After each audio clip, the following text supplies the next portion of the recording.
Alhamdulillah, puji syukur marilah kita panjatkan kehadirat Allah Subhanahu wa taala yang telah memberikan kesempatan bagi kita sehingga kita dapat berkumpul di ruangan ini dalam rangka pengibasan aksi nyata modul 14 budaya positif yang akan nanti dibawakan oleh Ibu Ika Aminina Harahap, serta selawat dari sana kita haturkan kepada junjungan kita Nabi besar Muhammad SAW yang berlapaskan Allahumma sholli ala Sayyidina Muhammad wa ala ali Sayyidina Muhammad, yang kita harapkan syafaatnya di akhirat kemudian.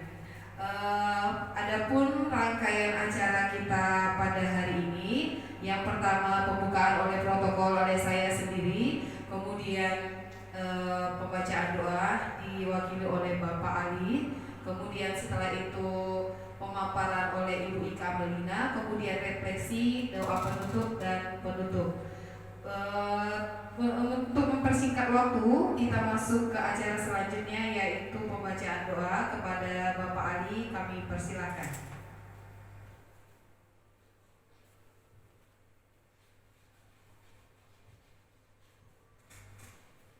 Untuk memulai acara ini, marilah kita berdoa.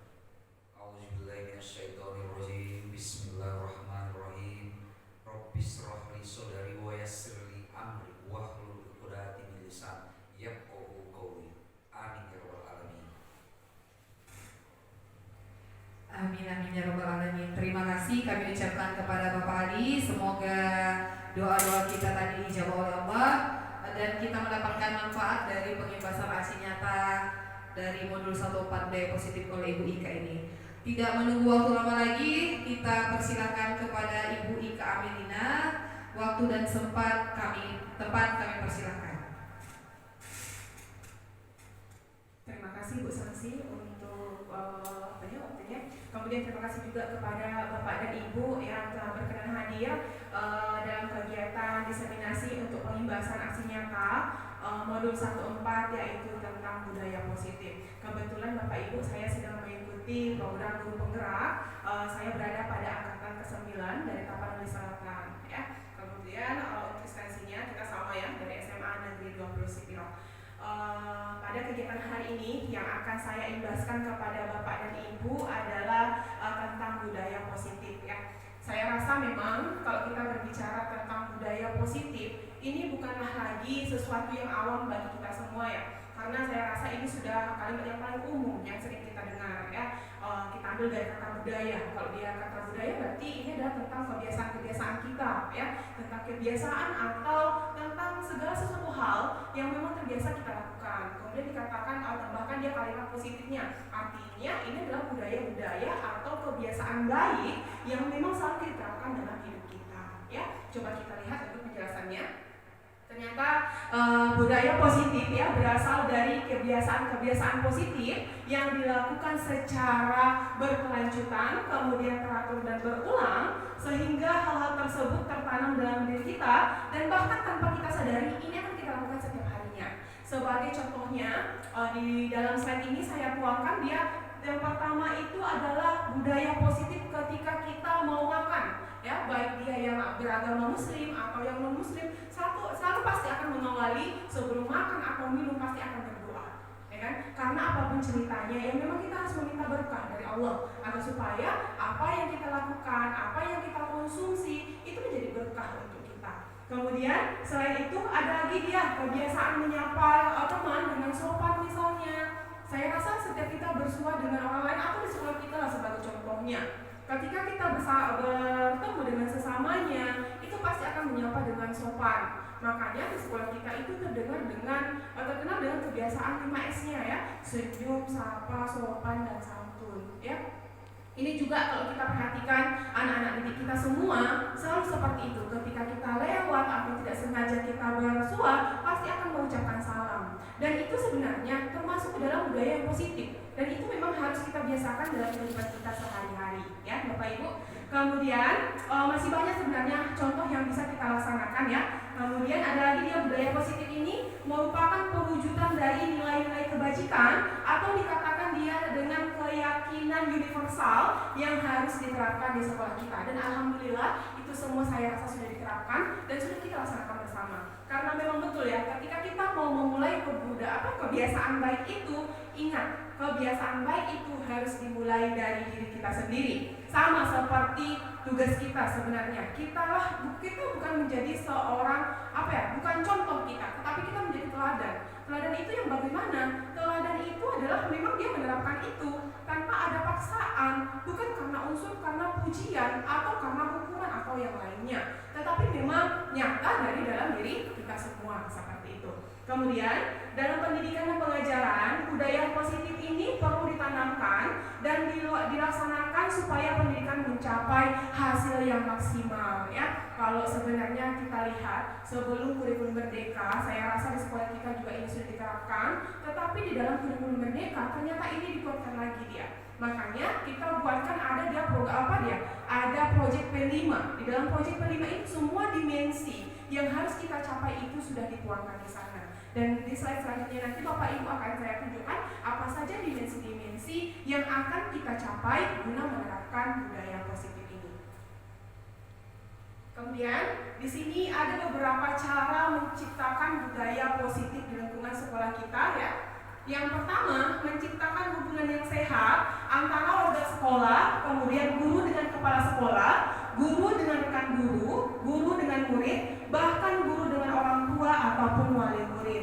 Dan ini juga saya rasa sudah kita terapkan, di mana Bapak Ibu mau menghadiri kegiatan pengimbasan ini, menghadiri diseminasi ini, itu sudah menunjukkan bahwa memang ternyata antara warga sekolah, baik di hubungan antara gurunya dengan kepala sekolah ataupun gurunya dengan sesama gurunya, itu sudah menunjukkan adanya perilaku-perilaku yang positif.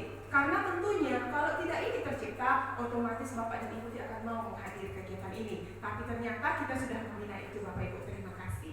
Kemudian yang kedua, menciptakan lingkungan sekolah yang sehat, kemudian aman dan nyaman, menyenangkan, membuat anak didik menjadi bersemangat untuk datang dan belajar ke sekolah kita. Artinya sekolah kita itu harus betul-betul bebas dari suasana yang mencekam, suasana bullying dan yang lainnya. Jadi bagaimana cara kita agar supaya memang semua murid kita itu datang ke sekolah dengan suasana yang nyaman, dan itu harus kita ciptakan. Dengan cara bagaimana? Artinya marilah kita buatkan pembelajaran itu berpusat kepada anak didik kita, dan marilah kita memerdekakan anak didik kita dalam belajar ya. Ini sering sekali muncul di sekolah kita istilahnya kegiatan pendidikan zaman kolonial sama zaman milenial seperti itu ya. Kalau kita kaitkan dengan zaman kolonial ya sama seperti kita dijajah ya kan. Artinya anak didik kita juga merasa terjajah, dia terpaksa sebenarnya. Tetapi kalau kita kaitkan dengan model pendidikan yang zaman milenial, artinya memang kita usahakan untuk menyentuh hatinya. Bagaimana caranya agar supaya mereka memang dengan sukarela datang ke sekolah? Bagaimana caranya agar mereka memang nyaman dengan kita? Seperti itu dia Bapak Ibu. Kemudian untuk budaya-budaya positif ya, ada beberapa poin yang akan kita bahas. Yang pertama, disiplin positif dan nilai-nilai kebajikan universal. Yang kedua, teori motivasi, hukuman dan penghargaan, serta restitusi. Kemudian yang ketiga, ada dia keyakinan kelas, kebutuhan dasar manusia, restitusi yaitu 5 posisi kontrol bagi guru, dan yang terakhir restitusi yaitu penerapan segitiga restitusi dalam penanganan kasus di sekolah. Kemudian Bapak Ibu, untuk memasuki fase inti dari pembahasan ini, saya membuatkan adanya ilustrasi kepalan tangan. Coba Bapak Ibu kepal semua tangannya. Kemudian setelah dikepal, boleh Bapak dan Ibu di kiri dan kanannya silahkan saling mencoba membuka tangan. Boleh Ibu melakukan segala hal. Bagaimana caranya agar supaya kepalan tangan dari Bapak dan Ibu terbuka? Boleh Bapak Ibu diuji coba. Misalnya Bu Malida dan Pak Ali boleh coba dibuka salah satu seorang, siapa yang mengepal dan siapa yang membuka ya, harus diusahakan bisa terbuka Bapak Ibu. Kasih sama saya untuk Mas. Bagaimana? Bisa? Sama saya Bu, kasih sama saya. Oke, terima kasih Bapak Ibu. Bagaimana? Di antara Bapak Ibu ada yang bisa membuka kepalan tangan dari teman-teman kita? Ada. Siapa yang bisa membuka kepalanya? Bu Malida. Boleh kita tanya coba Bu Malida. Bagaimana prosesnya Bu Malida bisa membuka kepalan tangan Pak Ali? Silakan Bu.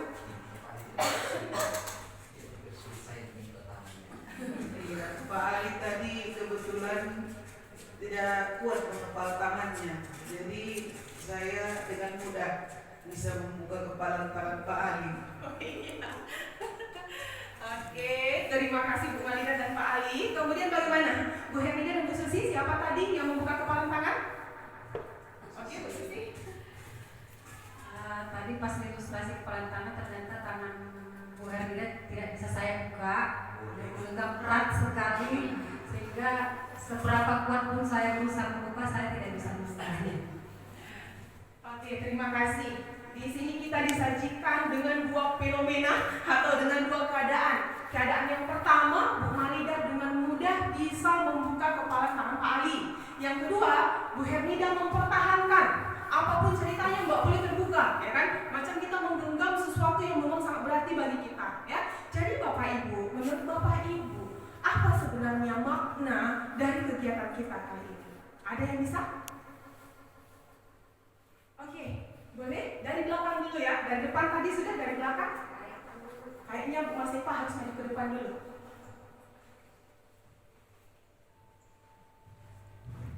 Terima kasih kepada Ika yang memberikan saya kesempatan untuk menggambarkan ilustrasi kepala tangan ya. Tadi ada dua fenomena kejadian yang sudah kita ilustrasikan. Ada kepala tangannya yang bisa dibuka oleh temannya sendiri dan satu lagi ada yang tidak. Kalau menurut saya yang tidak ini menentukan bahwasanya dalam diri ibu itu ada kontrol yang sangat kuat sehingga apapun yang dilakukan oleh saudara ibu Susi tadi dia tidak bisa membuka, sehingga dari situ bisa kita mengambil makna bagaimanapun kita mengubah seseorang itu apabila dia mengontrol dirinya dengan kesadaran dirinya sendiri maka itu tidak akan bisa dipengaruhi. Mungkin itu saja Ibu Ika, terima kasih. Terima kasih Bu Mas Nepa, luar biasa untuk jawabannya ya. Di sini Bu Mas Nepa langsung mengaitkannya dengan kontrol pada diri kita masing-masing ya. Memang benar sekali seperti itu jawabannya Bapak dan Ibu. Dan yang pertama, kasus yang pertama tadi Bu Malida dengan mudah bisa membuka genggaman tangan Pak Ali, ya kan? Jadi sebenarnya di sini bukan Pak Ali tidak memiliki kontrol diri, atau bukan berarti Bu Malida yang memiliki kontrol yang terlalu kuat, tidak seperti itu sebenarnya. Tetapi ternyata Pak Ali memang secara sadar mengizinkan Bu Malida untuk mengontrol diri Pak Ali. Makanya Bu Malida bisa membuka kepala tangan Pak Ali dengan mudah. Itu dia yang paling utama. Kalaulah seandainya Pak Ali tidak memberikan izin untuk Bu Malida membuka kepala tangannya, tidak akan bisa dibuka itu. Sebagai contohnya Bu Hermida dengan Bu Susi. Apapun yang dilakukan Bu Susi, kepala tangan Bu Hermida tidak bisa dibuka karena apa? Memang Bu Hermida memiliki kontrol diri yang sangat kuat. Artinya Bu Hermida tidak mudah untuk terpengaruhi oleh faktor-faktor luar, faktor lingkungannya. Artinya di sini Bu Hermida memiliki kontrol pada dirinya sendiri. Kalau memang saya tidak mengizinkan, apapun keadaannya tidak akan bisa kita buka. Kita lihat penjelasannya Bapak Ibu. Ternyata yang memegang kontrol pada kepala tangan kita ada apakah kita membuka ataupun menutup kepala tangan kita adalah ada pada diri kita sendiri. Sesuai dengan jawaban yang disampaikan sama Bu Mas Nepa. Kalau memang kita tidak mengizinkan diri kita untuk dikontrol, maka apapun ceritanya itu tidak akan bisa kita kontrol seseorang. Kemudian kita sendiri yang memegang kontrol atas kepala tangan kita. Apakah kita membuka atau menutup kepala tangan kita itu bergantung pada diri kita masing-masing. Yang ketiga, jadi tidak ada orang lain yang akan bisa mempengaruhi ataupun bahkan memaksakan kehendaknya, karena memang kendali diri kita itu adalah atas diri kita sendiri. Jadi Bapak Ibu, kalau ini kita misalkan di lingkungan sekolah kita, ketika kita memegang kontrol tertinggi di sekolah kita dan anak-anak itu mau kita kendalikan, artinya bukanlah mereka, artinya bukan berarti kita yang memegang kontrol pada mereka. Mereka hanya memberikan izin kepada Bapak Ibu. Mereka hanya memberikan izin kepada kita, silakan Bapak dan Ibu mengontrol kami seperti itu. Kalau ternyata mereka tidak mengizinkannya, bahkan orang tuanya sekalipun yang memegang kendali pada anak itu, kalau si anak ini tidak mau, maka tidak akan terjadi. Karena kembali lagi ke teorinya, yang memegang kendali pada diri kita adalah diri kita masing-masing. Seperti itu. Kemudian di sini ada dia teori kontrol dari Dr. William Besser. Ini seorang psikiater dan juga pendidik ya, terkait tentang miskonsepsi terhadap makna kontrol. Kemudian kita lihat ilusi guru mengontrol murid. Yang pertama,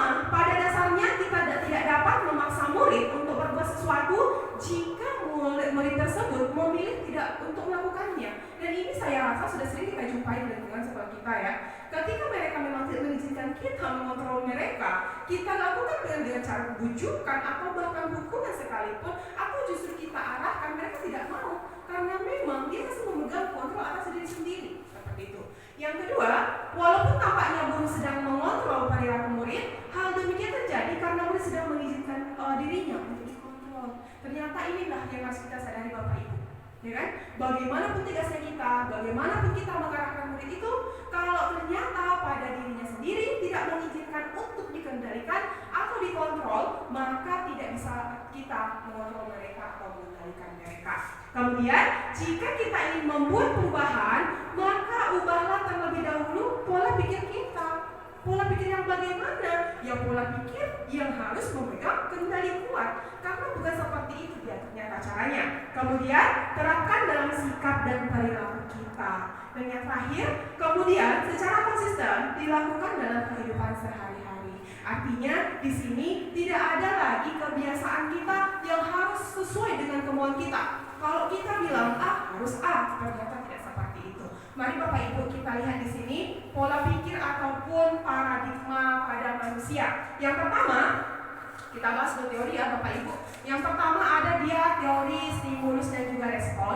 Untuk teori stimulus dan respon ini, yang pertama itu ada dia realitas atau tentang kebutuhan kita sama. Ini seringkali kita terapkan dalam kehidupan kita atau di lingkungan sekolah kita. Kita menganggap bahwa semua kebutuhan guru kita itu adalah sama. Ini berdasarkan teori stimulus dan respon. Yang kedua, ternyata berdasarkan teori kontrol, ternyata realitasnya atau kebutuhan setiap manusia itu berbeda-beda. Dan itulah yang tidak bisa kita paksakan. Karena pada dasarnya nggak mungkin sama kebutuhan antara Bu Samsi dengan kelas Neva, pasti akan berbeda. Ya. Yang kedua, ada dia teori stimulus respon. Semua orang melihat hal yang sama. Semua orang melihat hal yang sama, ya. Ternyata kalau dia berdasarkan teori kontrol, setiap orang memiliki gambar yang berbeda, sama dengan kalau saya berdiri di depan. Kalau saya tanyalah masing-masing di antara Bapak dan Ibu, tentunya tidak akan melihat hal yang sama. Bisa jadi Bu Samsi mengatakan, oh iya, Bu Ika memakai baju warna putih. Atau mungkin, ya kan, Bu Hati dia bilang, oh Bu Ika memakai rok yang berwarna warna biru dongker, seperti itu. Artinya, walaupun objeknya saya, tapi ternyata yang dilihat itu adalah objek yang berbeda.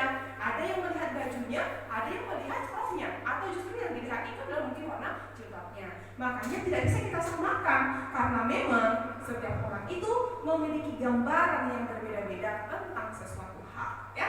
Kemudian teori stimulus respon yang ketiga, kita mencoba mengubah orang agar berpandangan sama dengan kita.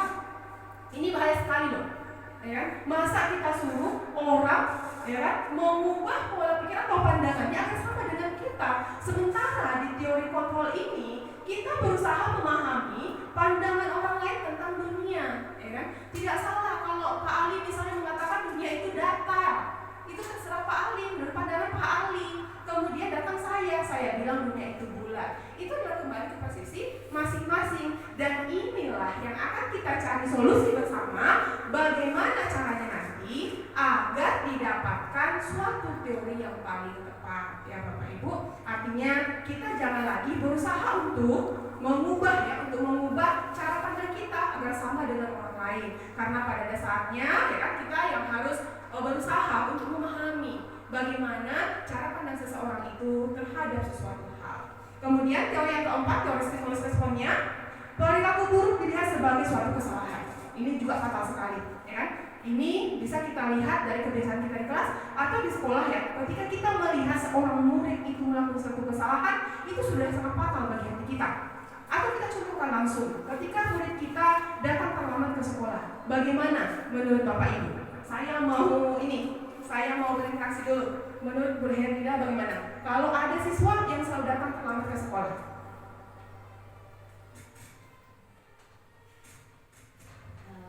mungkin kita harus tanya dulu siswanya kenapa dia sering terlambat. Mungkin dia lagi ada masalah atau mungkin ada kendala di pengaturan dirinya sendiri. tidak bisa dilakukan lagi ya. Memang kalau sudah yang senior ini cara pandangnya agak berbeda. Kalau saya pribadi mungkin memang saya yang menjadi pembicara kali ini. Tetapi sebelum saya belajar tentang budaya positif, saya sering sama dengan teori perilaku stimulus respon ini ya. Perilaku buruk dilihat sebagai suatu kesalahan. Karena ketika dulu anak-anak terlambat datang ke kelas saya marah. Saya menganggap dia adalah seorang pelaku kejahatan itu. Saya menganggap dia sudah melakukan suatu kesalahan yang besar gitu. Tapi ternyata dari jawaban Bu Hermida kita sudah tahu, sudah paham ya. Ternyata sesuai dengan teori kontrol bahwa semua perilaku memiliki tujuan. Artinya sebelum kita menjudge murid ini, mari kita tanya. Mari kita tanya apa alasannya. Apa yang mendasari kenapa dia bisa terlambat? Bisa jadi itu adalah alasan yang urgen. Makanya anak-anak kita ini terlambat ya. Terima kasih jawabannya Bu. Langsung diarahkan kita ya. Kemudian ada lagi dia teori stimulus respon. Yang selanjutnya, orang lain bisa mengontrol saya. Itu dia stimulus responnya. Selama ini kita menganggap seperti itu ya. Kalau saya sekolah dulu, ketika ada guru primer saya masuk, saya santai sekali itu. Apa dia kalau disuruh melakukan A, saya lakukan A, ya kan? Tapi ternyata seolah-olah memang orang lain itu bisa mengontrol diri saya. Tapi kenyataannya pada teori kontrol ini ternyata hanya Anda lah yang bisa mengontrol dirinya masing-masing. Artinya ternyata ketika dulu saya mau menuruti keinginan guru saya, itu didasari karena saya sedang mengizinkan untuk diri saya dikontrol, sama seperti di slide sebelumnya yang kita bahas ya. Kenapa bisa Bu Mali dan membuka kepala kanan Pak Ali? Karena Pak Ali mengizinkan. Kalau tidak ada izin tidak akan bisa. Ini juga sama. Artinya tidak ada orang lain yang bisa mengontrol diri kita terkecuali diri kita sendiri ya. Kemudian teori stimulus respon selanjutnya, pemaksaan ada pada saat tujuan gagal, ya kan? Atau bapak ibu sering ini di rumah, ya kan? Ketika anaknya dikasih makan, dibujuk-bujuk saya ayo makan, nggak mau, ya kan? Terakhir bagaimana? Kita kasih dia hukuman atau paksaan. Mau nggak? Nanti bapak keluarkan dari rumah seperti itu ya. Atau mungkin di sekolah kita, ketika kita arahkan anak-anak kita untuk melakukan sesuatu hal yang baik, kita bujuk, tidak mau. Langkah yang terakhir yang biasa kita lakukan adalah ya udah kita paksa sampai dia mau, ya kan? Tapi ternyata berdasarkan teori kontrol ini bukan pemaksaan ya, bukan pemaksaan yang harus kita lakukan, tetapi kolaborasi. Ternyata kolaborasi dan konsensus menciptakan pilihan-pilihan yang baru. Artinya mari kita dekati mereka, kita tanya mereka itu maunya apa, kita harus melakukan apa, kita harus memberikan bantuan yang bagaimana. Ternyata seperti itu. Dan inilah yang sering kita terlupa. Karena menurut kita seringkali yang berkolaborasi itu adalah sesama guru ya. Kalau biasanya dalam pola pikir kita. Tapi ternyata tidak Bapak Ibu. Dengan murid pun kita harus melakukan kolaborasi ya. Dan teori yang terakhir ada dia teori stimulus respon, model berpikir menang dan kalah. Ketika kita berhasil mengontrol, kita pemenangnya. Yang dikontrol berarti dia kalah. Karena berdasarkan stepnya sudah ada dia pemaksaan. Tapi ternyata pada teori kontrol ini, ya kan? Pada teori kontrol ini ternyata untuk pola pikir kita itu adalah model berpikir menang. Tidak ada yang kalah. Karena apa? Kita sudah melakukan kolaborasi. Biasanya di dalam kolaborasi itu kita sudah mendapatkan suatu solusi. Kita sudah mendapatkan suatu kesepakatan ataupun keyakinan bersama. Makanya tidak ada pemenang dan tidak ada yang kalah. Makanya buatkan teorinya model berpikir menang. Seperti itu. Oke. Kemudian kita lanjut yang selanjutnya. Ini juga sangat menarik materinya. Makna disiplin. Dan ini adalah sesuatu yang memang selalu kita ambung-ambungkan sebenarnya, ya kan? Tapi saya tidak tahu apakah sebenarnya kita paham nggak sebenarnya apakah makna dari disiplin ya. Ketika kita mendengar kata disiplin, apa yang terbayang di dalam benak Bapak Ibu ataupun apa yang terlintas di dalam benak Bapak Ibu? Bagaimana Bapak Ibu? Siapa yang bisa memberikan jawabannya? Bagaimana? Bu Malika boleh? Ya, terima kasih pada mereka yang sudah memberikan kesempatan. Kalau kita mendengar kata disiplin, ya mungkin yang terbayang di benak kita tentu kalau tidak patuh dihukum, kalau tidak disiplin akan dihukum, ya. Karena memang disiplin ini mengacu pada ya keteraturan atau konsisten kita terhadap waktu, ya. Begitu saja menurut saya, Bu Tika. Terima kasih.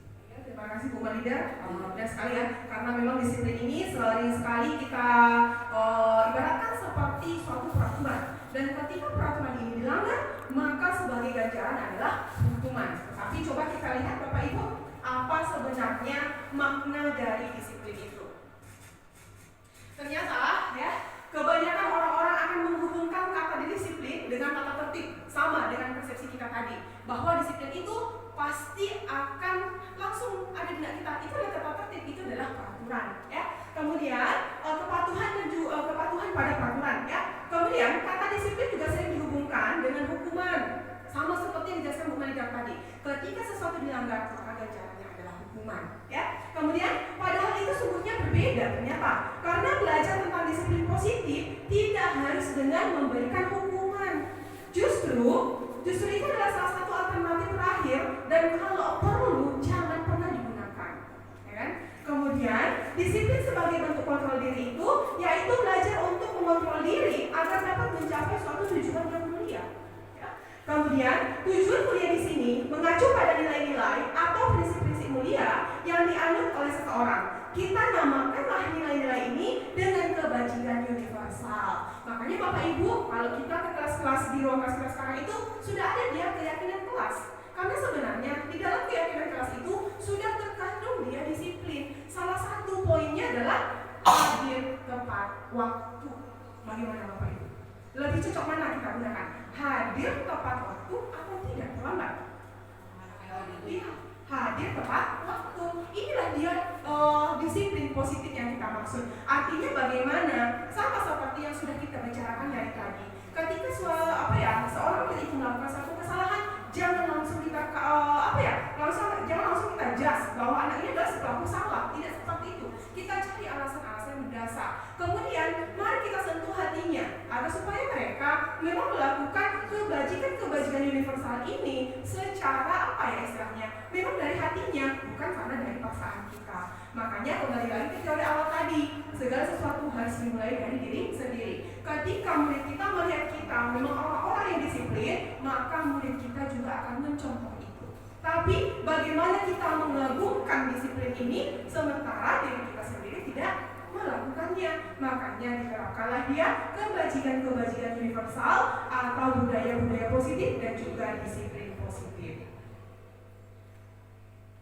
Kemudian coba kita lihat di sini, seseorang yang memiliki disiplin diri berarti mereka bisa bertanggung jawab terhadap apa yang dilakukannya, karena mereka mendasarkan tindakan mereka pada kebajikan yang universal ya, represinya. Dalam rangka menciptakan lingkungan positif, salah satu strategi yang perlu ditinjau kembali adalah penerapan disiplin di sekolah kita. Apakah telah efektif berjalan? Apakah masih perlu ditinjau kembali? Artinya pada kegiatan represi ini, marilah kita bertanya pada diri kita, apakah semua disiplin ini sudah kita terapkan? Ataukah masih dalam perjalanan menuju ke sana? Atau justru sudah kita terapkan dan perlu kita tinjau ulang? Mari kita bertanya pada diri masing-masing, Bapak Ibu. Kemudian di sini ada lagi dia nilai-nilai kebajikan. Nilai-nilai kebajikan ini adalah nilai-nilai yang sudah kita sepakati bersama, terlepas dari perbedaan suku, bangsa, agama, bahasa maupun latar belakangnya. Artinya kita belakangkanlah dulu semua perbedaan itu, karena yang mau kita terapkan itu adalah nilai-nilai kebajikan. Artinya harus kita buat jalan tengahnya tanpa menyenggol unsur apapun. Ya. Kemudian menurut Dr. William Glasser pada teori kontrol pada tahun 1984 menyatakan bahwa setiap perbuatan memiliki suatu tujuan yang dapat dikaitkan dengan nilai-nilai kebajikan yang diyakini seseorang, maka motivasi intrinsiknya akan terbangun. Ya, jadi jangan lagi kita biasakan bagaimana cara kita mempengaruhi murid kita, tetapi bagaimana untuk melakukan kebajikan universal ini, mari kita arahkan mereka bahwa memang kemauan itu adalah dari dirinya. Itulah yang dikatakan motivasi intrinsik, motivasi yang memang datang dari dalam diri murid-murid kita. Ya, motivasi dari dalam diri itulah terbentuk untuk mencapai tujuan mulia yang kita inginkan. Karena memang ada dampaknya Bapak Ibu. Ketika kita memaksakan muda bahwa anak itu harus melakukan sesuatu hal, mereka nanti hanya akan melakukan ketika kita melihat, ketika kita memantau. Tetapi begitu kita lepas pantauan, maka mereka kembali ke mode asal. Gitu. Itu apabila kita memaksakan motivasinya yang ekstrinsik ya, mereka tergantung kepada kita. Sementara ketika kita gali, kita arahkan, itu muncul kebajikan-kebajikan itu dari dalam dirinya, maka tanpa kita pantau pun, semua kebaikan-kebaikan itu akan dilakukan secara sadar oleh diri kita. Kemudian di sini ada beberapa nilai-nilai kebajikan, nilai yang kita gali tadi di awal, bahwa itu sudah diterapkan di dalam P5 ya, di dalam kurikulum Merdeka. Walaupun pada kenyataannya memang sebelum itu kita sudah melaksanakan sebenarnya, tetapi tidak dibuatkan dalam poin-poin seperti ini. Di mana dalam profil pelajar Pancasila ada beberapa dimensi yang harus kita capai. Yang pertama, beriman dan bertakwa kepada Tuhan yang Maha Esa dan berakhlak mulia. Yang kedua, mandiri. Yang ketiga, bernalar kritis. Yang ketiga, berkebenekaan global. Yang kelima, bergotong royong. Dan yang terakhir itu adalah kreatif. Dan saya percaya ini sudah kita laksanakan karena kita kebetulan sama-sama masuk ya di dalam proyek P5 yang dilaksanakan untuk kelas 10 dan kelas 11 Bapak Ibu. Kemudian nilai-nilai kebajikan yang lain selain dari yang 6 tadi, ternyata masih ada poin-poinnya. Yang pertama, toleransi. Sudah kita bahas sebelumnya bahwa ketika kita membangun suatu keyakinan, marilah kita hindarkan diri kita dari, kita tinggalkan dulu latar belakang semuanya, perbedaan suku, ras, agama, dan yang lainnya. Kemudian yang kedua, rasa hormat. Yang ketiga, integritasnya. Kemudian menghargai, antusias, empati, keingintahuan, kerjasama, percaya diri, dan yang paling terakhir adalah komitmen. Bagaimana komitmen ini terjalin di antara kita, baik dengan murid kita, dengan rekan guru, bahkan dengan kepala sekolah kita, Bapak Ibu. Kemudian teori motivasi hukuman, kemudian konsekuensi dan restitusi. Ya, di sini ada motivasi perilaku manusia. Ya, yang pertama, motivasi yang kita lakukan. Kita tanya pada diri kita sendiri ya, sambil saya menjelaskan. Yang pertama, kita melakukan sesuatu hal adalah untuk menghindari ketidaknyamanan atau hukuman. Artinya ini adalah termasuk motivasi yang eksternal. Sebagai contohnya, kalau saya terlambat, saya dipanggil sama Pak Kepala. Kalau saya terlambat, saya dipanggil sama Bapak dan Ibu Wakil. Artinya bagaimana? Saya tidak akan terlambat.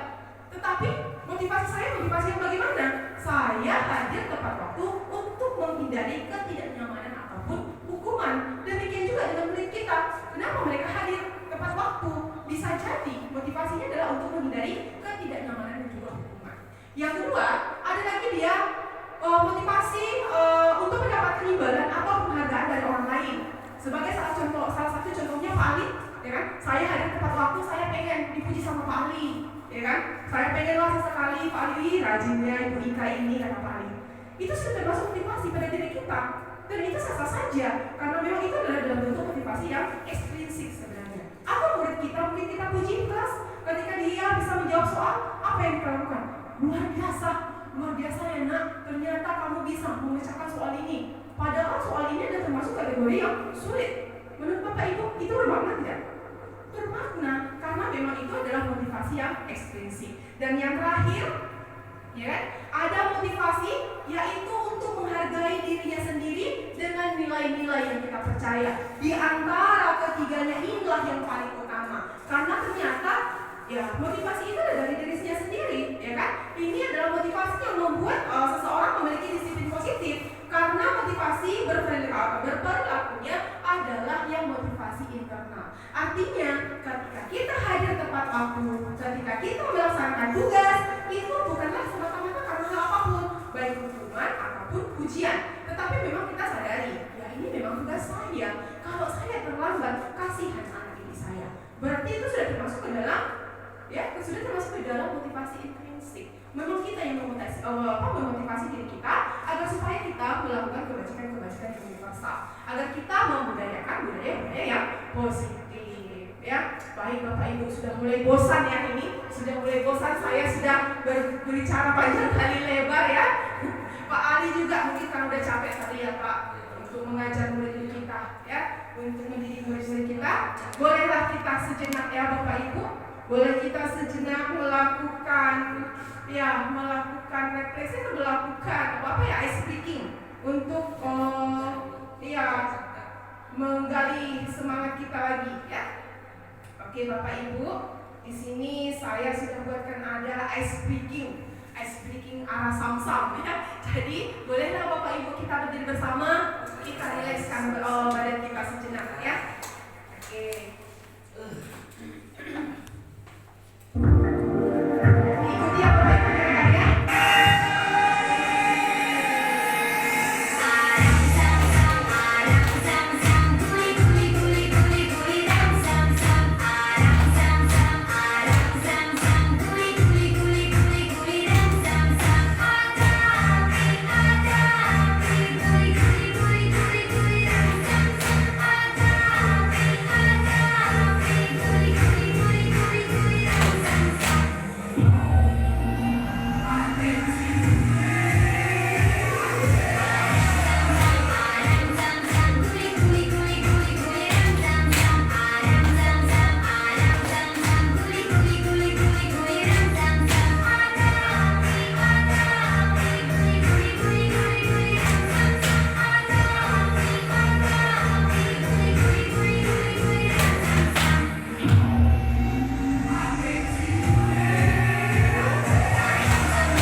kembali ya, karena begitu banyak paparan yang sudah saya sampaikan tadi, yang namanya metode ceramah kadang-kala membosankan juga ternyata Bapak Ibu.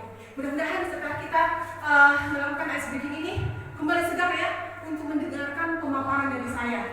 Oke, kita lanjut lagi. Ternyata cukup mengeluarkan keringat ya Bapak Ibu gerakan ya. Oke, selanjutnya ini tadi tentang teori motivasi hukuman, konsekuensi dan juga restitusi. Kita ke belakang, kita lihat dulu ilustrasinya. Ilustrasi yang pertama ya, sebagai seorang guru, saat kita hadir mengajar di kelas tepat waktu, motivasi apakah yang mendasarkan tindakan kita Bapak Ibu? Boleh dari Pak Ali yang pertama.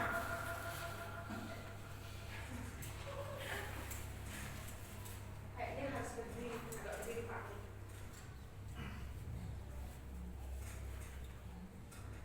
Terima kasih kepada Ibu Ika yang sudah memberikan kesempatan. Sebagai seorang guru, saat kita hadir mengajar di kelas tepat waktu, motivasi apakah yang mendasari tindakan kita? Yang pertama, motivasinya adalah bahwa itu adalah tugas dan kewajiban kita sebagai tenaga pendidik untuk menyampaikan edukasi kepada anak didik dan merupakan tanggung jawab kita. Itu saja yang saya rasa. Terima kasih. Terima kasih Pak Ali, luar biasa untuk jawabannya ya. Ternyata Pak Ali hadir tepat waktu itu adalah karena memang Pak Ali sadar bahwa itu adalah tugas Pak Ali.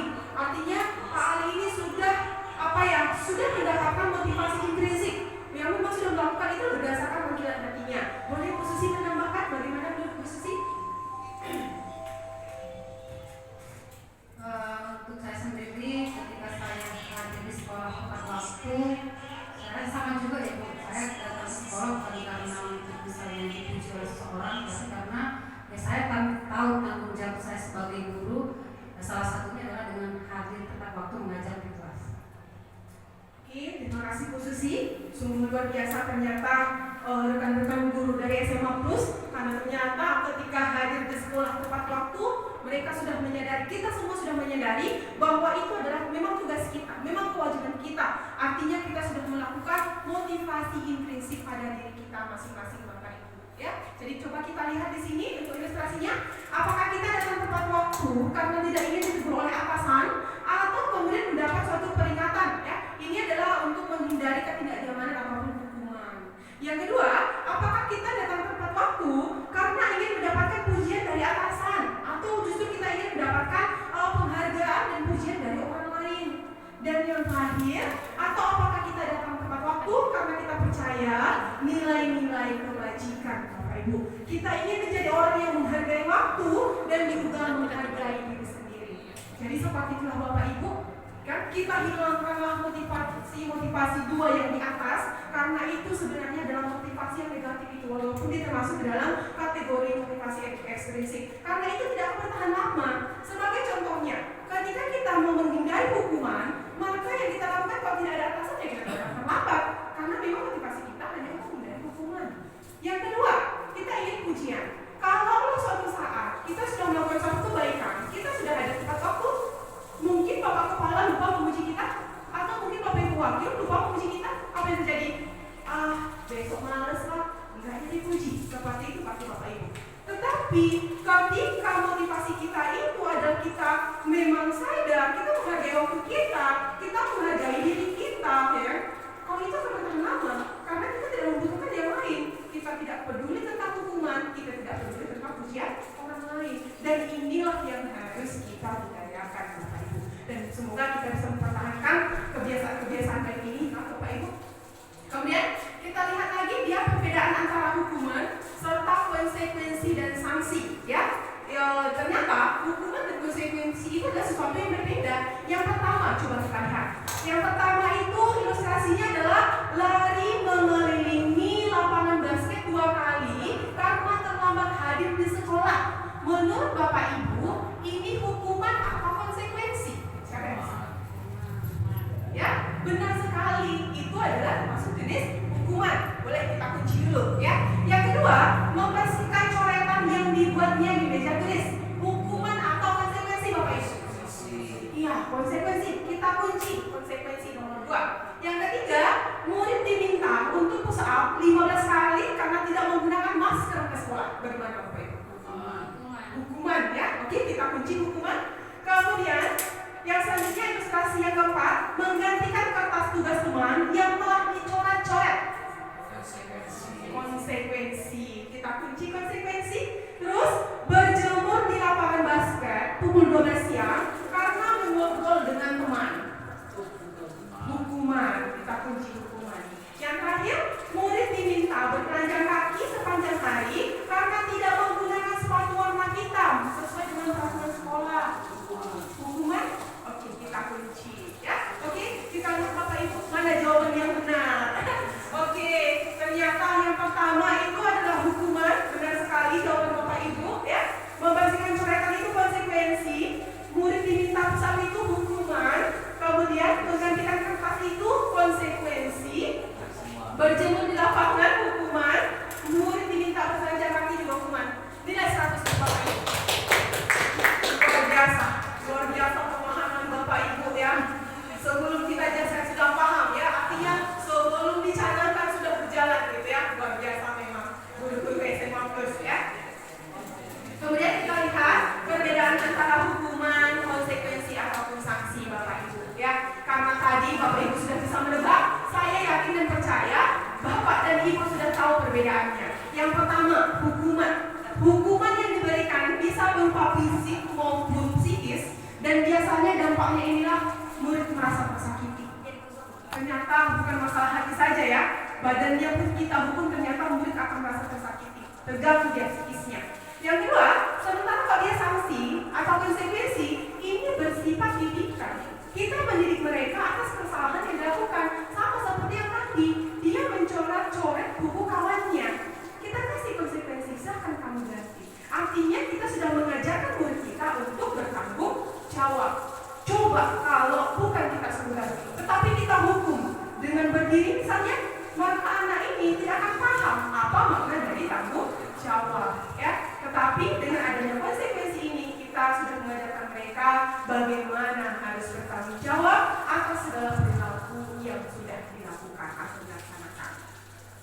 Kemudian kita lanjut ke restitusi Bapak Ibu. Yang restitusi ini mungkin sebagian jiwa kita menerima, sebagian jiwa kita agak memberontak. Kok seperti itu? Seperti itu ya Bapak Ibu. Karena kemarin-kemarin ketika saya melakukan tugas di kantor guru sebenarnya sudah ada beberapa guru yang bertanya kepada saya, kenapa seperti itu tidak efektif katanya. Kita memang seolah-olah hanya diarahkan untuk berkomunikasi berkomunikasi apa saja dengan guru kita. Jangankan Bapak Ibu. Pertama-tama saya belajar tentang restitusi ini, jiwa dan raga saya memberontak Pak Ali. Karena saya tidak menerima. Ternyata rasa tidak menerima itu karena ternyata saya belum paham apa sebenarnya itu restitusi. Kita lihat, restitusi ternyata adalah suatu tindakan terhadap suatu pelanggaran, pada umumnya berbentuk hukuman ataupun konsekuensi ya. Namun ada program disiplin positif lain di samping berbentuk hukuman atau konsekuensi, yaitu namanya adalah restitusi. Jadi Bapak Ibu sudah ada tindakan yang dilakukan. Yang pertama hukuman sudah kita coret, no, karena itu negatif. Kemudian ada dia konsekuensi dan yang kedua adalah restitusi. Hukuman dan konsekuensi sudah kita bahas tadi, sekarang dia restitusi. Restitusi adalah proses menciptakan kondisi bagi murid untuk memperbaiki kesalahan mereka, sehingga mereka bisa kembali pada kelompok mereka dengan karakter yang lebih kuat. Karena ternyata Bapak Ibu, ketika kita menghukum murid, ternyata di dalam diri murid kita itu muncul suatu rasa malu. Dia seperti merasa dia sudah dicoret nama baiknya dari lingkungan kawan-kawannya. Jadi secara tidak langsung kita akan membuat mereka seperti down sebenarnya Bapak Ibu. Jadi muncullah restitusi, bagaimana supaya agar murid-murid yang bersalah ini kembali lagi ke kelompoknya dengan keadaan yang kuat, dengan karakter yang lebih kuat, yang tentunya karakter positif Bapak Ibu ya. Restitusi juga merupakan proses kolaboratif ya. Ini proses kerjasama yang mengajarkan murid untuk mencari solusi atas masalah mereka dan membantu murid untuk berpikir tentang seperti apa yang mereka inginkan dan bagaimana mereka harus memperlakukan orang lain. Inilah Bapak Ibu maknanya kita buatkan restitusi, karena kita mau mengajak mereka berkolaborasi, ya kan? Kita arahkan mereka, kita validasi tindakan mereka. Setelah itu nanti kita cari dia solusi bersama, ya Bapak Ibu. Makanya nanti akan saya jabarkan ada 3 langkah pada restitusi ini. Kemudian ada ciri-ciri untuk restitusi yang harus kita pahami. Yang pertama, ciri-cirinya adalah bukan untuk menebus kesalahan. Restitusi ini dilakukan bukanlah untuk menebus kesalahan, tetapi belajar dari kesalahan. Artinya, ya kan, sama seperti prinsipnya, janganlah sampai kita jatuh ke dalam lubang yang sama sebanyak 2 kali atau 3 kali ya Bapak Ibu. Tapi dari kesalahan ini mari kita belajar. Mari kita belajar dari kesalahan untuk menjadi orang yang lebih baik lagi. Yang kedua, memperbaiki hubungan. Karena ternyata ketika kita menghukum murid kita, maka di saat itu hubungan kita dengan mereka sudah renggang. Karena apa? Menyisakan sakit hati bagi mereka dan menyisakan rasa tidak enak hati bagi kita. Kalau sudah seperti itu, bagaimana hubungan antara kita dengan murid? Pasti akan renggang, Bapak Ibu. Yang ketiga, tawaran, bukan paksaan. Sama itu kalau kita menghukum, silakan kamu sapu lantai itu, kita paksa, ya kan? Tetapi kalau dia restitusi, justru kita menawarkan. Apa yang kita tawarkan? Solusi yang kita tawarkan, ya. Kemudian restitusi menuntun untuk melihat ke dalam diri kita, ya kan? Ditanya hatinya, apa sebenarnya yang maunya dia dalam hal yang positif ya Bapak Ibu. Yang kelima, restitusi mencari kebutuhan dasar yang mendasari tindakan. Nanti akan kita bahas, ada 5 kebutuhan dasar dari manusia. Dan dari sana nanti kita akan sadari kenapa menurut kita seringkali bertingkah. Bisa jadi ada salah satu dari 5 kebutuhan ini yang tidak bisa terpenuhi. Kemudian restitusi diri adalah cara yang paling baik ya. Kemudian restitusi fokus pada karakter, bukan tindakan. Artinya bukan tindakan kita yang dilihat, tapi gambarnya adalah bagaimana karakternya. Karakter itu yang harus kita bangun. Kemudian kedelapan, restitusi fokus pada solusi. Karena memang semua langkah itu pasti adalah solusi. Setiap permasalahan pasti ada solusi. Kemudian, mengapa ada keyakinan kelas ya Bapak Ibu? Ya, ini berdasarkan restitusi tadi, ya kan? Bagaimana caranya untuk mencari mencapai restitusi ini, maka kita buatkan harus ada dia tentang keyakinan, ya. Jadi kita mulai dari langkah yang paling awam dulu, yaitu keyakinan kelas terlebih dahulu sebelum kita membangun suatu keyakinan sekolah, ya. Mengapa ada keyakinan kelas? Mengapa bukan peraturan kelas saja, ya kan? Padahal kita tahu ya Bapak Ibu, selama ini di kelas masing-masing itu sudah ada dia peraturan-peraturan kelas atau justru peraturan-peraturan sekolah. Tetapi pada diskusi ini kita diarahkan untuk membuatkan suatu keyakinan kelas ternyata. Ilustrasi yang pertama, mengapa kita memiliki peraturan tentang penggunaan helm pada saat mengendarai kendaraan roda 2? Mengapa kira-kira Bapak Ibu? Kenapa kita harus pakai helm? Siapa yang bisa? Bu Irma mungkin? Bu Irma ini salah satu orang yang sangat aktif ya dalam mengendarai kendaraan bermotor. Boleh Bu Irma? Kenapa Bu Irma harus memakai helm? Kira-kira apa yang mendasarinya? Apakah mungkin untuk gaya-gayaan ya kan? Iya, terima kasih kepada Ibu Ika. Kenapa saya menggunakan helm? Otomatis saya ingin selamat perjalanan, dan selain itu juga saya sudah mulai menua ya. Dengan menggunakan helm itu bisa saja mengurangi angin masuk ke dalam kepala. Demikian Ibu Ika. Luar biasa ya Bu Irma. Faktor U ya, mengurangi angin yang masuk ya. Jadi benar sekali sebenarnya. Kenapa kita harus menggunakan helm? Bukan karena gaya-gayaan Bapak Ibu. Kita punya helm warna pink, warna ungu, atau warna yang lain. Tapi yang paling utama, poin dari kita menggunakan helm ini adalah untuk keselamatan ternyata. Yang kedua, mengapa kita perlu memiliki peraturan tentang penggunaan masker dan cuci tangan setiap saat? Kenapa kira-kira Bapak Ibu? Kenapa kita harus cuci tangan? Atau kenapa kita harus menggunakan masker? Untuk kesehatan tuh. Iya, untuk kesehatan ternyata ya kan. Terutama di masa-masa apa ya istilahnya, di masa transisi seperti ini, cuaca tidak menentu ya. Kadang kita batuk pilek, karena disarankan kita untuk memakai masker ya Bapak Ibu. Kita lihat dia jawaban yang paling pas ya. Ternyata ya, untuk ilustrasi yang pertama, kenapa kita menggunakan helm? Ya, kemungkinan jawabannya untuk keselamatan. Ya kan? Mana tahu terjadi sesuatu, kepala kita terbentur. Dengan kita memakai helm, maka besar kemungkinan kepala kita aman dari benturan. Yang kedua, kenapa kita harus memakai masker atau mencuci tangan? Ternyata poinnya adalah untuk kesehatan ataupun keselamatan. Mungkin Bapak Ibu masih terngiang-ngiang ya, ketika corona yang melanda dahulu kala. Setiap kita berdekatan dengan orang lain langsung cuci tangan, ya kan? Begitu keluar rumah langsung pakai masker. Luar biasanya, waktu itu juga pakai masker ya Bapak Ibu. Karena takut ya kan orang yang sebelah terkena gitu. Karena memang apa? Yang menjadi poin pentingnya yang kita pikirkan itu adalah tentang kesehatan, tentang keselamatan Bapak Ibu. Ya, oke, kita lanjut lagi. Jadi nilai-nilai keselamatan atau nilai kesehatan inilah yang menjadi suatu keyakinan.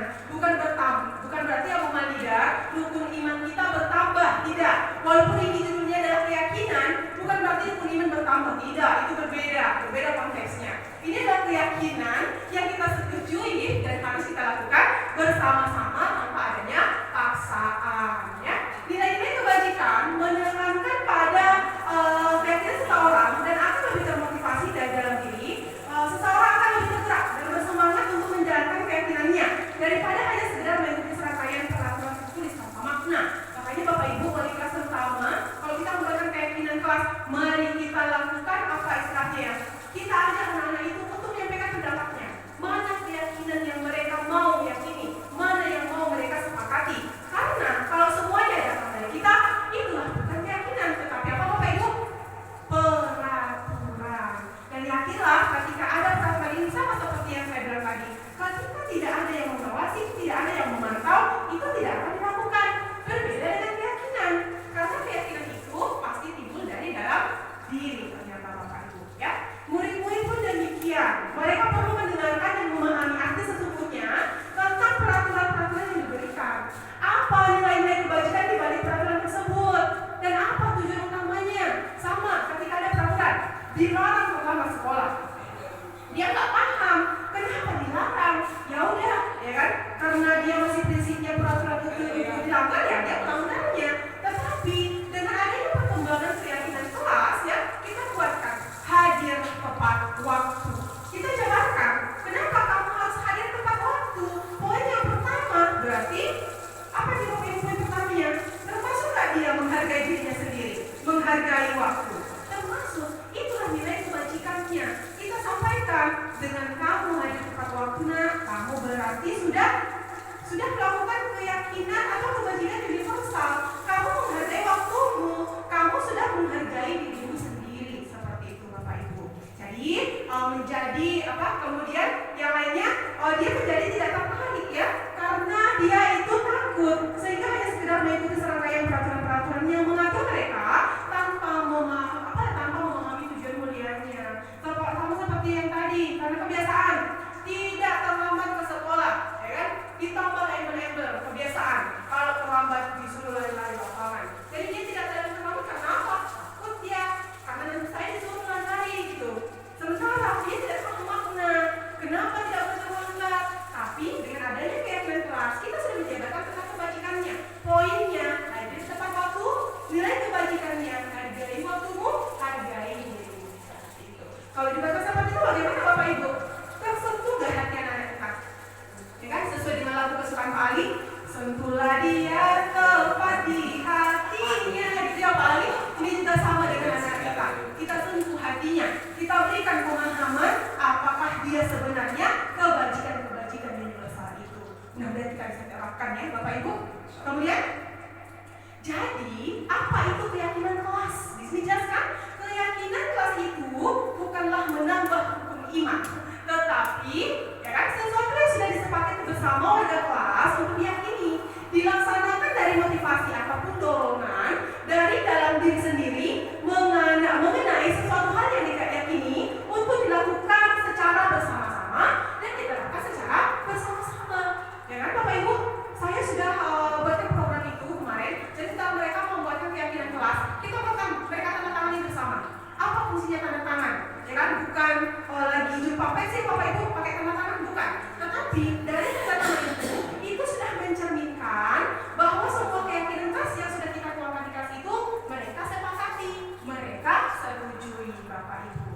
Jadi di sini nanti dasarnya bukan bagi guru, tetapi atas kemauan dari murid-murid kita. Mari kita lakukan bersama-sama Bapak Ibu. Kemudian ada di sini prosedur bagaimana untuk pembentukan keyakinan kelas. Yang pertama, mari kita persilakan murid-murid kelas kita untuk bercurah pendapat tentang peraturan-peraturan yang perlu disepakati. Itulah tadi. Ayo, siapa yang mau? Yang pertama, ada poin pertama, kita mau bikinkan keyakinan kelas kita seperti apa? Ayo kita curah pendapat, ya kan? Setelah anak-anak bercurah pendapat, kita catatkan semua apa saja poinnya, ya kan? Setelah itu kita catat semua masukan-masukan pada murid di papan tulis atau di kertas besar, ya, di mana semua anggota kelas bisa melihat hasil curah pendapat. Bisa jadi nanti dapat 15, dapat 20. Kalau 20 kita buatkan keyakinan kelas, agaknya susah ya Bapak Ibu. Berarti karena bisa jadi nanti setiap curah pendapat ini memiliki makna yang sama, cuman penggunaan kalimat yang berbeda. Jadi selanjutnya, marilah kita menyusun keyakinan kelas sesuai prosedur, membentukkan keyakinan kelas dan gunakan kalimat-kalimat dalam bentuk positif. Itulah tadi yang saya maksud Bapak Ibu. Ya kan? Tidak terlambat ke sekolah dengan hadir tepat waktu. Lebih cocok mana Bapak Ibu? Hadir tepat waktu. Karena ternyata kata tidak itu adalah kata yang mengandung makna negatif dan itu harus kita hindarkan. Jadi mari kita gunakan kalimat hadir tepat waktu, ya. Jadi di sini ada beberapa contoh negatif. Yang pertama, jangan ribut di kelas. Kata jangan berarti adalah kata yang negatif. Harusnya kita buatkan apa deh kira-kira Bapak Ibu? Tertib di kelas atau tertib dalam belajar, boleh. Kita sudah mengandung makna yang positif ya.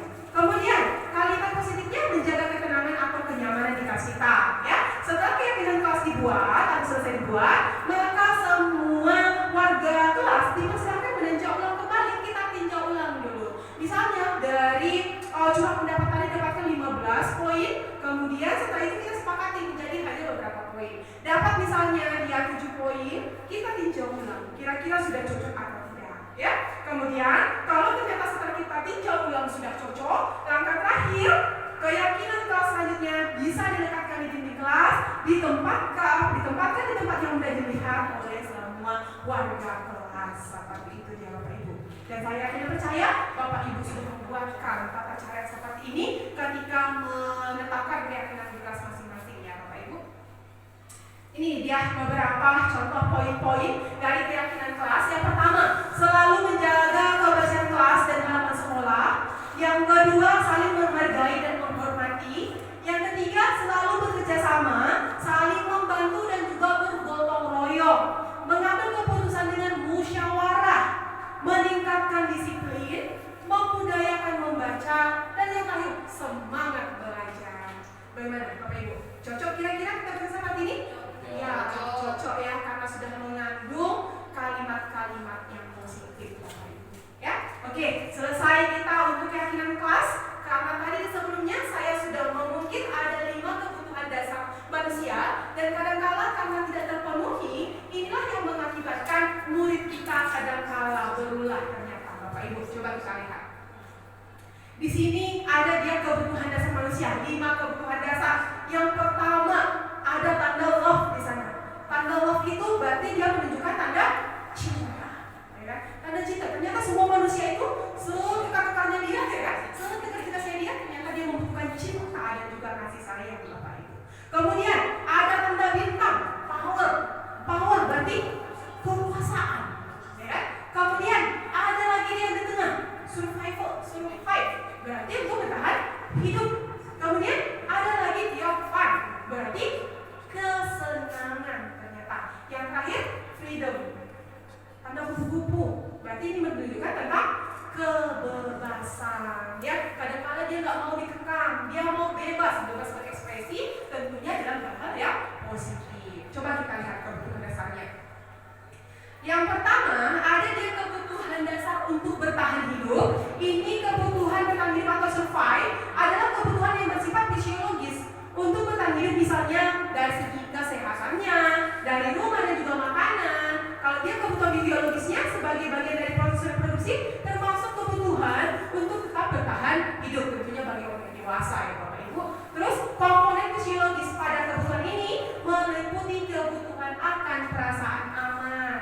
Mari kita tinjau ulang. Kira-kira murid kita di sekolah sudahkah merasakan aman? Sudahkah merasakan nyaman? Sudahkah dia merasa merdeka? Kalau sudah, berarti kebutuhan akan bertahan hidup sudah terpenuhi. Ya, kita lanjut lagi. Yang kedua, kebutuhan akan kasih sayang, cinta dan juga rasa diterima. Kebutuhan untuk disayangi dan diterima meliputi kebutuhan akan hubungan dan koneksi sosial, kebutuhan untuk memberi dan menerima kasih sayang, dan kebutuhan untuk menjadi bagian dari suatu kelompok. Ya, kebutuhan ini juga meliputi keinginan untuk tetap terhubung dengan orang lain, ya, seperti teman, keluarga, pasangan hidup, atau justru teman kerja, atau justru ya dia melimpahkan kasih sayangnya dengan memiliki hewan peliharaan mungkin, atau justru dia membutuhkan perhatian dari di mana dia kelompoknya bergabung. Kira-kira menurut Bapak Ibu pernah melihat anak-anak kita yang kekurangan dari segi cinta dan kasih sayang? Ada ya. Apa contohnya Pak Ahli?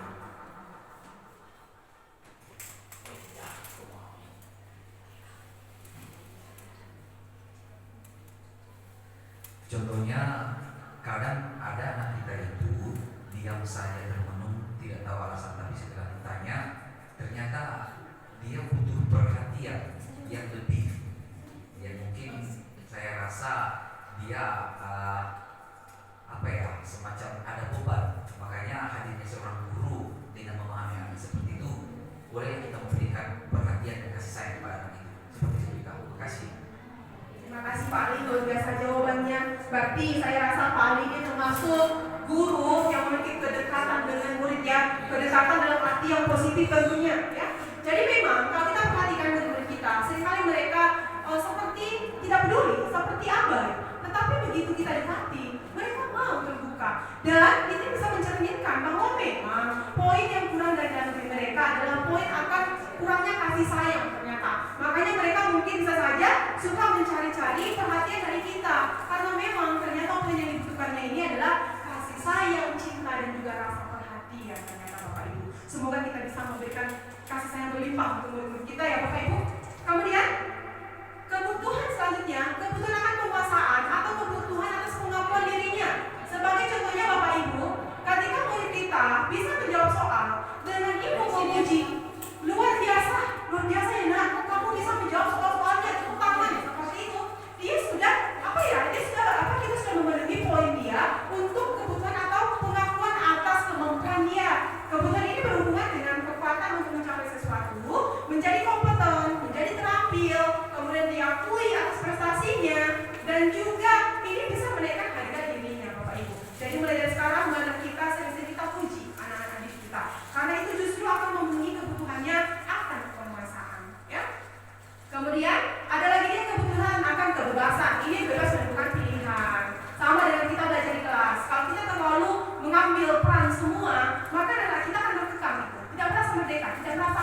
dia. Tetapi begitu kita buatkan dia kegiatan belajar yang bervariasi, dia merasa bebas, ya kan? Maka secara otomatis kebutuhan akan kebebasan itu akan terpenuhi. Ya, kita buatkan di sini anak-anak dengan kebutuhan kebebasan yang tinggi menginginkan pilihan ya. Mereka perlu banyak bergerak, suka mencoba-coba, tidak terpengaruh orang lain dan senang mencoba akan hal yang baru. Coba kita bandingkan Bapak Ibu. Ketika kita belajar mata pelajaran di seperti biasa atau dengan kita membawakan yang P5.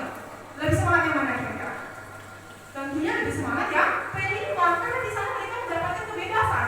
Di sana mereka dalam mampu mengekspresikan diri mereka. Saya mau melakukan ini, saya mau melakukan itu, gitu Bapak Ibu. Jadi dari hal seperti itu nanti biasanya ya kan potensi murid kita akan muncul gitu. Kemudian ada lagi dia kebutuhan akan kesenangan Bapak Ibu, kebutuhan akan fun, ya kan? Makanya tadi kita juga sebenarnya sudah mulai bosan ya kan? Kita arahkan untuk ice breaking, kita bersenang-senang. Bagaimana rasanya Bapak Ibu? Tambah semangat kira-kira? Iya, tambah semangat karena memang setiap orang itu pasti membutuhkan rasa kesenangan atau rasa untuk bersenang-senang atau fun. Oke Bapak Ibu, kita lanjut lagi ke restitusi. Sebelumnya kita sudah membahas tadi tentang 5 kebutuhan dasar manusia. Maka ini kita akan pelajari atau saya akan jabarkan tentang restitusi, yaitu 5 posisi kontrol guru. Ya, dalam menyelesaikan suatu masalah atau kesalahan, ada 5 posisi kontrol yang ditetapkan oleh guru. Yaitu yang pertama, yaitu kita berada pada posisi penghukum. Yang kedua, kita berada pada posisi pembuat rasa bersalah. Yang ketiga, kita berada di posisi teman. Yang keempat, yaitu posisi sebagai pemantau. Dan yang terakhir, kita berada di posisi kontrol sebagai manajer. Jadi menurut Bapak Ibu, ya dari kelima posisi ini, kira-kira Bapak Ibu sudah berada di posisi yang mana? Ya, boleh Bu Malida? Bu Malida sudah berada pada posisi yang mana Bu Malida?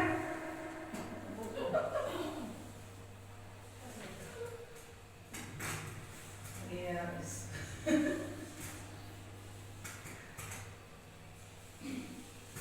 Penghukum Bu Ika. Iya. Baik, terima kasih Bu Malida. Dari ini Bu Malida mengatakan bahwa Bu Malida berada pada posisi penghukum ternyata. Kalau Bu Mirna bagaimana? Ya, masih sama Bu Ika, masih dalam posisi penghukum. Oke, baik, terima kasih Bu Malida dan Bu Mirna. Ternyata sebelumnya kita sama Bu Mirna. Saya juga paling sering itu berada pada posisi yang pembuat rasa bersalah sama penghukum. Posisi 1, 2 itu adalah unggalan saya itu Bapak Ibu, sama dengan Bu Malida dengan Bu Mirna. Jadi akan kita lihat sebenarnya seharusnya kita itu harus berada di posisi yang mana? Apakah di posisi yang pertama, kedua, ketiga, atau justru yang kelima sebagai manajer? Kita lihat dulu Bapak Ibu sebelum kita jawab ya. Yang pertama, posisi penghukum. Posisi penghukum ini biasanya kita menggunakan hukuman fisik ataupun hukuman verbal. Guru seperti ini senantiasa percaya hanya ada satu cara agar pembelajaran bisa berhasil, ya, yaitu cara dia dengan menghukum. Penghukum yaitu bisa dengan cara nada suara yang tinggi, kemudian bahasa tubuh bisa jadi mata kita melotot ya mungkin, kemudian jari menunjuk-nunjuk atau mengganti, atau justru yang lebih contohnya mungkin kita cuti atau yang bagaimana. Itu termasuk dalam posisi menghukum. Jadi kemungkinan hasil yang muncul itu adalah yang pertama, murid marah dan juga dia akan mendendam, atau lebih parahnya nanti dia akan bersifat agresif ternyata Bapak Ibu. Jadi dari posisi tadi yang penghukum, mana kita ubah itu karena ternyata itu berada pada posisi yang negatif dan tidak boleh kita laksanakan Bapak Ibu. Kemudian yang kedua, ini adalah posisi pembuat rasa bersalah. Ini pada posisi ini biasanya guru akan bersuara lebih lembut ya, membuat rasa bersalah akan menggunakan keheningan yang membuat orang lain merasa tidak nyaman, kemudian merasa bersalah, kemudian merasa rendah diri juga. Kata-kata yang keluar biasanya kita menggunakan kata yang lemah lembut ya. Misalnya, ibu kecewa sekali dengan kamu nak. Dengan kita mengatakan seperti dengan anak, gimana hatinya? Sedih ya? Mungkin dalam hatinya seperti ini, oh iya, ibu ini sudah merasa sedih karena ulah saya gitu ya. Yang kedua, berapa kali Bapak harus memberitahu kamu ya? Ini sudah membuat rasa bersalah. Dia akan berpikir, oh iya, udah ada 3 kali saya diperingatkan. Kalau orang tua kamu kalau orang tua kamu tahu kamu berbuat seperti ini, luar biasa sekali kalian ini. Bisa jadi anak itu akan bagaimana Bapak Ibu? Menangis ya. Dan ketika rasa sedih ini muncul, itulah yang kita khawatirkan. Karena justru akan membuat anak ini menjadi merasa rendah diri, merasa menjadi tidak percaya diri. Ini dia hasilnya. Murid akan merasa bersalah karena mengecewakan ibu dan bapak gurunya. Murid akan menjadi orang yang gagal, dia merasa gagal. Kenapa? Dia merasa tidak mampu membahagiakan orang lain. Kemudian kadang-kadang sikap seperti ini lebih berbahaya daripada sikap penghukum, karena emosi akan merapat di dalam diri murid atau dia akan menahan perasaannya. Padahal sebenarnya hatinya sudah tidak setuju, Bapak Ibu. Kemudian posisi yang ketiga adalah posisi teman. Posisi kontrol sebagai teman, guru cenderung bernada suara ramah, kemudian akrab, bercanda, ya. Bahasa tubuhnya nanti biasanya dia akan merapat, kemudian matanya juga akan ramah itu, dan biasanya dia akan sering jenaka. Jadi sebagai contohnya, ya kan di sini, Adi, ayolah, bagaimana sih kamu? Kemarin kan kamu sudah janji dengan bapak, gitu. Dengan suara yang sangat ramah, ya kan? Dia seperti akrab dengan muridnya. Terus kenapa terlambat lagi? Sambil tertawa ringan ya. Ya sudah, tidak apa-apa. Duduk dulu sana. Nanti bapak yang akan membantu. Sambil dia senyum-senyum ya. Jadi bagaimana perasaan murid ketika sikap guru seperti ini? Ya, ternyata murid akan merasa tersugesti ya, merasa terajak ya. Kemudian dia akan menurut dan akan bergantung pada guru tersebut ya. Di samping dia memberikan dampak positif, ada negatifnya ya, karena otomatis si anak ini nanti akan tergantung dengan gurunya ya. Dari segi positifnya, hubungan baik yang terjadi antara guru dan murid. Guru di posisi teman menggunakan hubungan baik dan humor untuk mempengaruhi seseorang. Sementara untuk negatifnya, bila suatu saat guru tersebut tidak membantu, maka murid akan kecewa. Murid hanya akan bertindak untuk guru tertentu saja dan tidak untuk guru yang lainnya ya. Artinya si murid itu akan bergantung pada guru itu saja ya. Terus ada lagi dia posisi pemantau. Kalau dia pemantau berarti dia mengawasi, ya kan? Dia mengawasi. Pada saat kita mengawasi, kita bertanggung jawab atas perilaku orang yang sedang kita awasi, ya. Posisi pemantau berdasarkan peraturan-peraturan dan juga konsekuensi. Dan yang terakhir, posisi pemantau sendiri berawal dari teori stimulus respon yang menunjukkan tanggung jawab guru dalam mengontrol muridnya ternyata. Jadi di sini ada beberapa percakapan sebagai contohnya. Pertama, Adi, tahukah kamu jam berapa kita memulai pelajaran? Adi, tahu Pak, ya? Guru, kamu terlambat 15 menit. Apakah kamu sudah mengerti konsekuensi yang harus kamu lakukan bila datang terlambat? Kemudian si murid menjawab, paham Pak, saya harus tinggal di kelas pada jam istirahat nanti dan mengerjakan tugas ketinggalan saya. Kemudian Pak Guru, ya benar. Nanti pada saat jam istirahat, kamu harus tinggal di kelas untuk menyelesaikan tugas yang tertinggal saya. Itu dia pemantau ya Bapak Ibu. Jadi bagaimana dia hasilnya nanti? Coba kita lihat.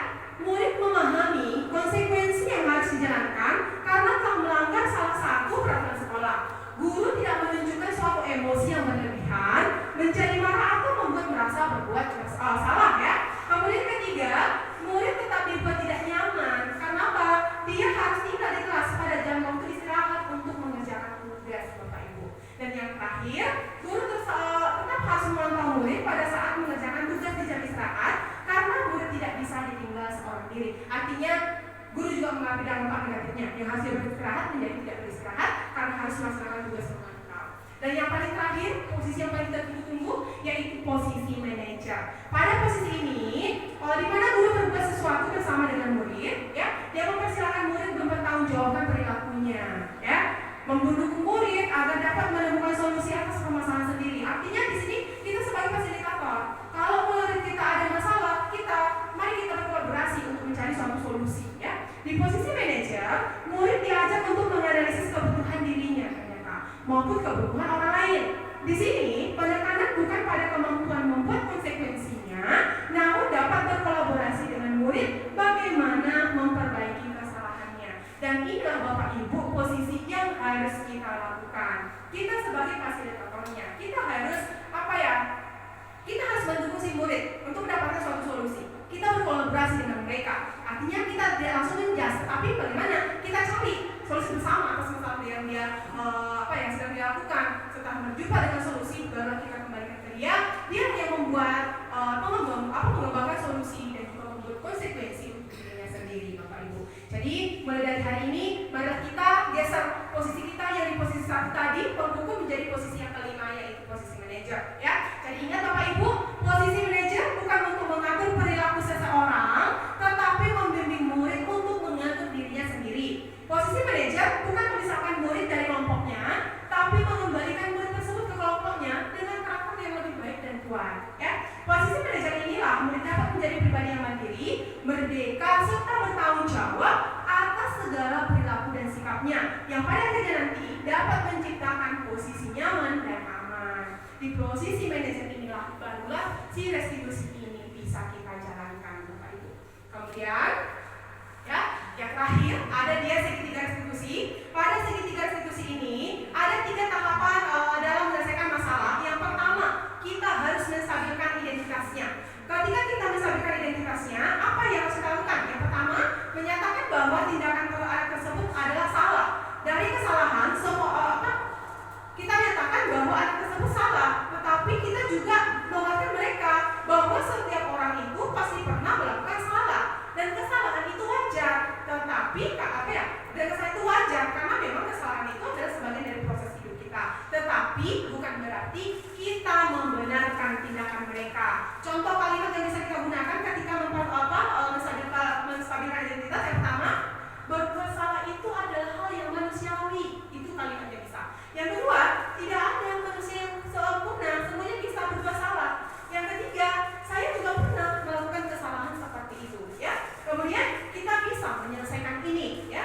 Terus Bapak Ibu, yang terakhir, Bapak Ibu tidak tertarik mencari siapa yang salah, tetapi Bapak Ibu ingin mencari solusi dari permasalahan. Boleh kita gunakan, Bapak karena tidak mau mencari siapa yang salah di sini, tetapi kita berdua di sini ada duduk bersama untuk mencari solusi. Seperti itu Bapak Ibu, kalimat yang bisa digunakan.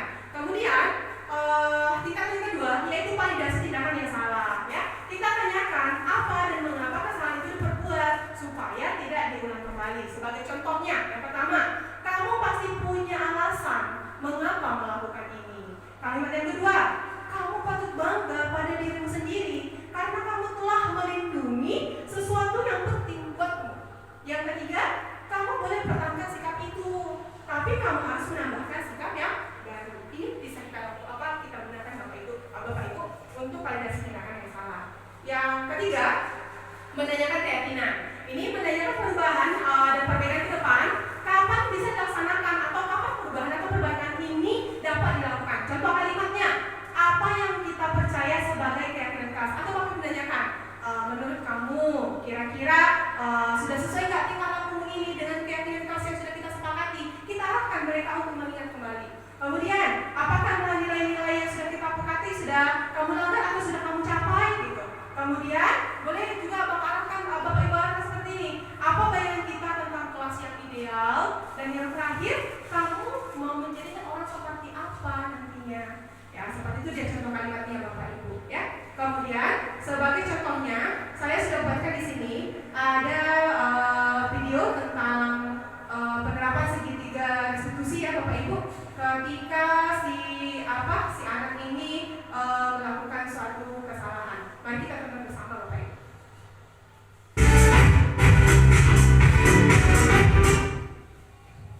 Keras sekali suaranya.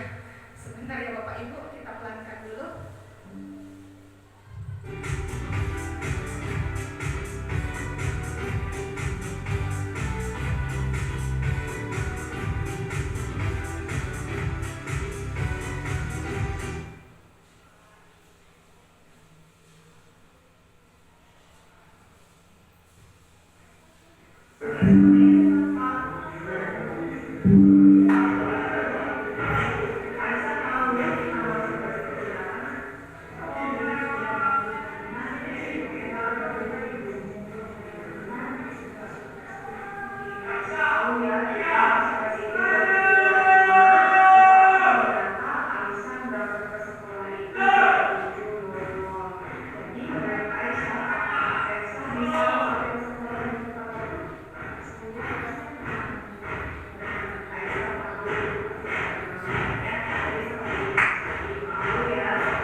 Terkejut ya Bapak Ibu. Oke, jadi itulah dia langkah restitusi yang bisa kita lakukan ketika anak murid kita melanggar peraturan-peraturan sekolah Bapak Ibu. Artinya dari sini kita sudah diarahkan langkah apa yang harus kita lakukan. Artinya tidak langsung kita hukum, tetapi mari kita terapkan segitiga restitusi tadi, ya kan? Dimulai dari yang pertama menstabilkan identitas, kemudian validasi tindakan yang salah, dan yang terakhir menanyakan tentang keyakinan. Jadi harapannya setelah kita melakukan ini, murid kita akan sadar tindakan apa yang sudah dilakukannya, apakah itu salah atau benar. Oke, saya rasa inilah penjabaran yang bisa saya sampaikan kepada Bapak dan Ibu. Sebagai penutup, saya rasa saya membutuhkan beberapa orang untuk melakukan refleksi pada kegiatan ini. Siapa yang bisa? Oke, Bu Mas Nempa boleh?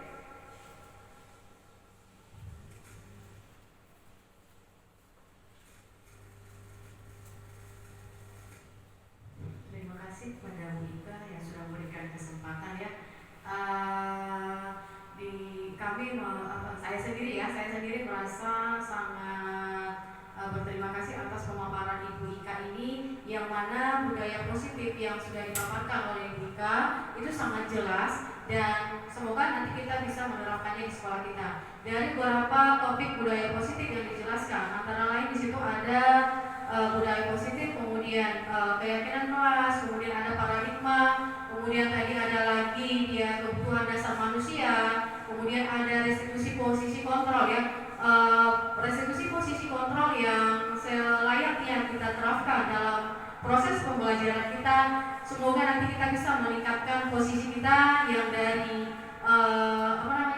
penghukum, kemudian teman, pembuat rasa bersalah, kemudian pemantau, dan yang terakhir itu ada manajemen. Semoga nanti kita bisa menerapkan yang posisi kontrol kelima, yang manajemen ya. Kemudian dalam menindaklanjuti masalah yang kita temukan dalam setiap pembelajaran kita, semoga bisa kita mewujudkan ataupun melaksanakan tahap restitusi, segitiga restitusi, yang mana di situ ada 3 tahapan, dan yang masing-masingnya tahapan ini memiliki makna tersendiri dan tujuannya adalah sama, sehingga nanti kita mengharapkan setelah terjadi segitiga restitusi, kita menumbuhkan rasa kesadaran kepada murid kita dan tidak akan mengulangi kesalahan-kesalahan untuk tahapan berikutnya. Mungkin itu saja Bu Ika. Terima kasih. Assalamualaikum warahmatullahi wabarakatuh.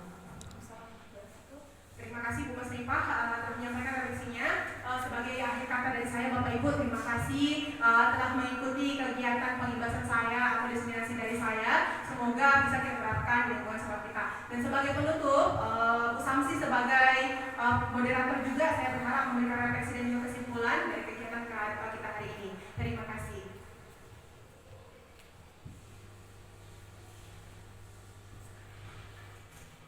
terima kasih atas kesempatan yang diberikan kepada saya.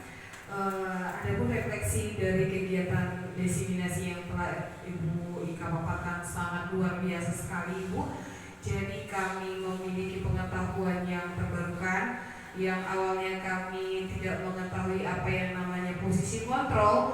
Dengan yang dijabarkan oleh Ibu, saya jadi mengetahui apa yang dimaksud posisi kontrol dan mana posisi kontrol yang terbaik yang kita perlu terapkan di sekolah. Jadi mudah-mudahan dengan kegiatan kita ini saya secara pribadi bisa menjadi manajer dalam menghadapi situasi dan permasalahan-permasalahan yang dihadapi oleh anak didik kita. Mungkin itu saja Bu yang bisa saya sampaikan. Terima kasih. Baiklah Bapak Ibu, mungkin sebagai penutup kita beri aplaus kepada Ibu Ika yang telah memaparkan materinya sangat luar biasa. Karena tadi saya buka dengan Bismillah dan salam. Semoga dengan penutupan ini kita juga dapat menerapkan semua ilmu yang telah kita dapatkan pada pertemuan ini.